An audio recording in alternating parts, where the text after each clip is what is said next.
And we are back with another formation breakdown, and I am excited about this one. We are going to break down the 5-2-1-2. What makes this formation so special is that it utilizes the wingbacks in the attack. Now, in the EAFC world, that's nothing new, right?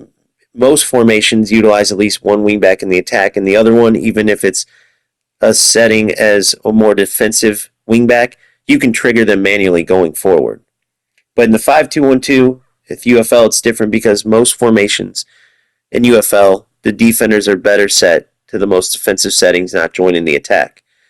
They are a key opponent to the attack in the 5-2-1-2, and you'll get into one particular setting that you have to use no matter what, whereas the other ones, as usual, you can fine tune to your play style.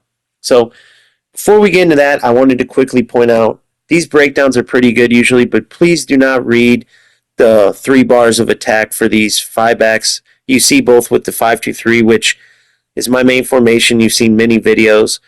It is much higher than a 3 bar in the attack, right? For whatever reason, they don't give 5-backs enough credit in the attack. I just didn't want you to read that and kind of be turned away thinking this wasn't a formation for you because those bars don't match up, particularly in the attack.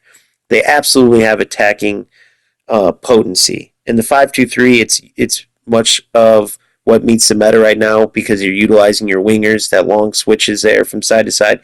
In the 5-2-1-2, you're more taking over the center of the park, like I said, but your wingbacks still provide you with the option to do that long switch, okay, if you want to go that route. For the most part, though, the wingbacks provide that option on the width, but you can dominate the center of the park in the 5-2-1-2, and it is absolutely a dynamic attacking formation. I would put the attack for both this and the 5-2-3 under 5 bars. So please don't look at that and read anything into it, right? With that being said, I have my settings as more attacking oriented. You can absolutely be more balanced in this formation and it will still be fine. The one setting in the whole formation that you must have, it's really just the wingbacks must be under support the attack. We'll go over that more, when we get there, but I just wanted to point that out. For instance, here in the defensive style, you can go balanced here, right?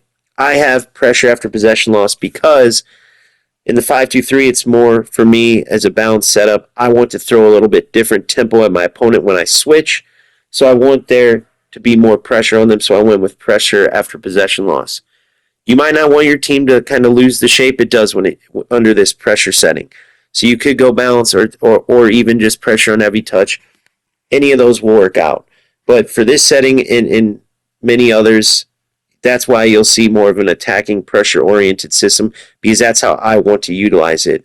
You can tweak it to how you want this formation to play out, both defensively and offensively. Okay, so going into depth of defense, it's much of the same, right? I want my defensive line higher in my 5-2-1-2 because it's associated with the pressure, right? The higher up the pitch the defenders are, the quicker the opponent feels the pressure. It's as simple as that.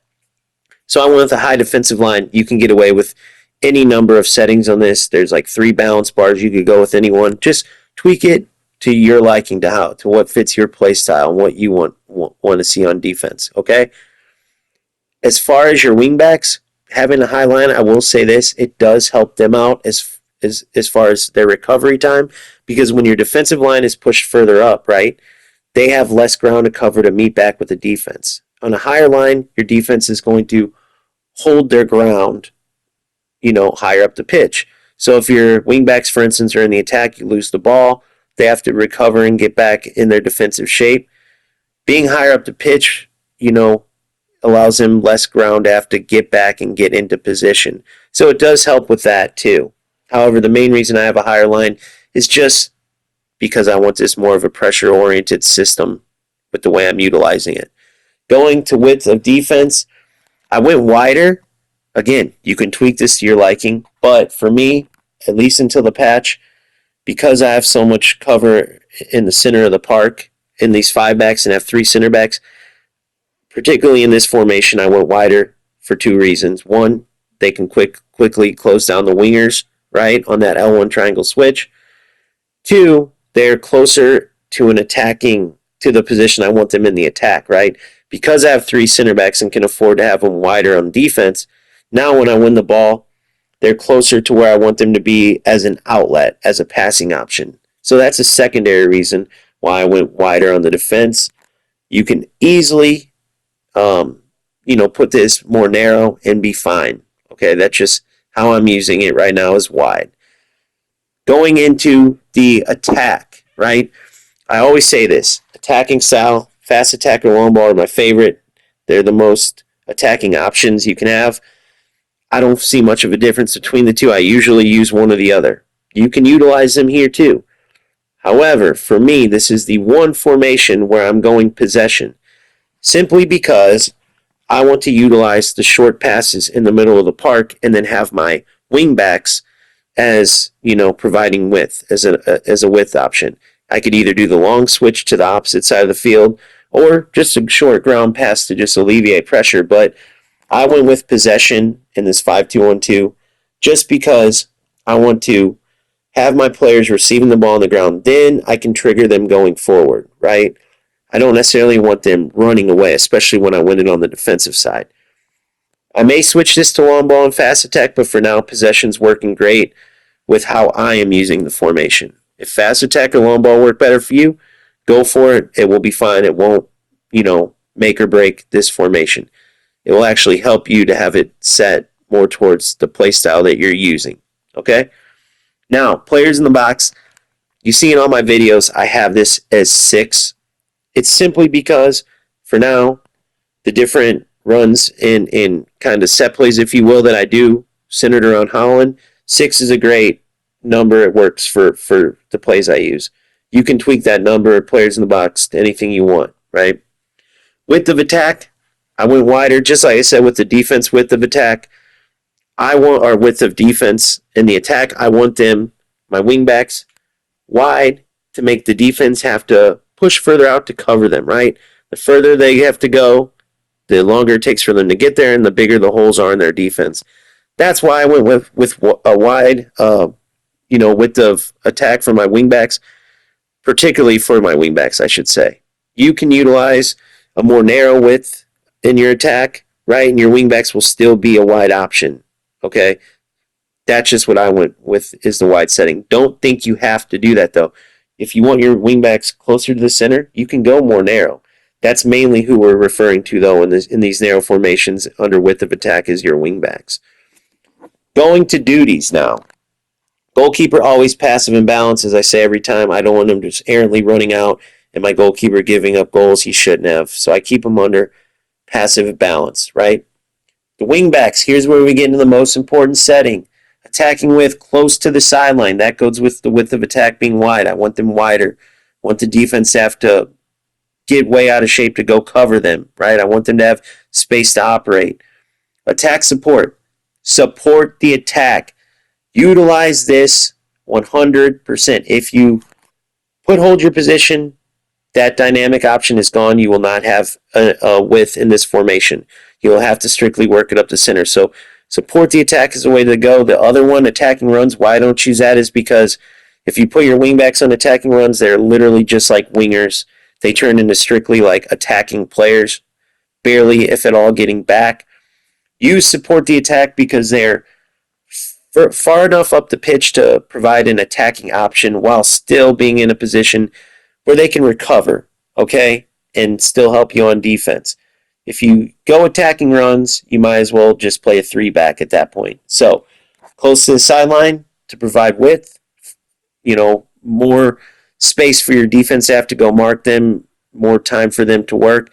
Support the attack so they're an attacking option, right? Defensive style, I put pressure the opposition. That's more towards how I'm using this formation. Remember, I said more pressure.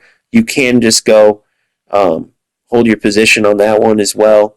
And then the pass interceptions, I always go situational. So center mids, I have them under the most defensive setting. Their main objectives in this as attacking players is just provide a connecting pass between the defense to my triangle of attackers, the cam and the 2 strikers. That's it. Just simple connecting passes for my 2 CMs. So other than that, I have them on don't cross the halfway line, hold your position and situational under the attacking support, crosses into the box, and pass interceptions. I want them in position to provide back pressure on the opponent and or to get behind the ball on defense. That's their main objective. The attack, they're just providing those short connecting passes. Okay? If in unique situations I want to trigger them forward or dribble with them forward, well then I can. But for the settings, it's the most offensive ones. The three attackers, it's pretty simple. You have them under attacking runs. Make yourself available for crosses. Stay up front and situational for your cam. Okay? The strikers are under attacking runs. Stay up front. Pass interceptions all the way through the board on every position is always situational. I found that to be the best for me. If you want to tweak it, go ahead. Right? For me, it's always on situational. But the main thing to look at with your three most attacking players is attacking runs for Messi. Make yourself available for crosses and stay up front. Now, for Messi, if you don't want him available for crosses because he's not the strongest in the air, you can hold him back at the top of the box. That could work too. For me, I like him getting in the mix. I found him more viable there. Again, a lot of these settings are up to your liking. But I want to get into some examples of how potent this can be in game and show you where it helped me a lot. So the first thing you're going to see, right, is that I'm trying to force the meta. A lot of it has become muscle memory now, that big L1 triangle switch, and it works so often that when it doesn't, you just kind of get stuck like a deer in the headlights, right? But lucky for me, I had already saw how potent the 5-2-1-2 could be. I've seen where it can actually help me down the middle of the park when needed, and this was a perfect game for it. You can see I'm down 1-0. I just can barely get anything going. It was literally like hitting the lottery just to get an attack to go off because my opponent was so focused on the wings and did such a good job that I just couldn't get anything going at all. It threw me completely off my game until finally, after half, I made the switch. I was able to tie it up 1-1, and then from there, it was just, I took off. I mean, he had no chance. You can see here, strong in the middle of the park. My CMs are doing their job. The 5-back, just like in the 5-2-3, doing its job. Here's where it changes. Boom, I quickly have an option. He's so worried about the wings. Look how wide his defense is. Look at all this room I have in the center of the pitch. So now, once I receive in the middle, I didn't even have to use my wingbacks here, but you see them getting into supporting positions. I could easily use either wingback here, and he just doesn't know what to do. Messi makes the overlapping run from Cam since Mbappe had the ball. Chipped into Messi, beautiful finish. That's 2-1, right? Look at all the options I had there if you rewind it back. Now, you get to see here, slow down again. Watch this completely from the start, right? From the goalkeeper. I put the ball on the ground and watch how I work this up and the difference. The wingback gets it there. Now watch. He immediately is running to support, okay? Now you see here, I should have just played my winger right off the bat. However, I went more into the center, then tried to kind of force it with Messi. I was lucky to get this, but you see where my left back was open the whole time. And now, because I was able to recover the block pass, I get it on my right back. Same thing, though. Look at this space. The opponent doesn't know what to do because they had to start marking the center because I was ripping them up down the middle. I get the ball to my wing back. They aren't used to that. I simply come in, drive the inline, come towards the goal, lob cross, and it's a goal, right?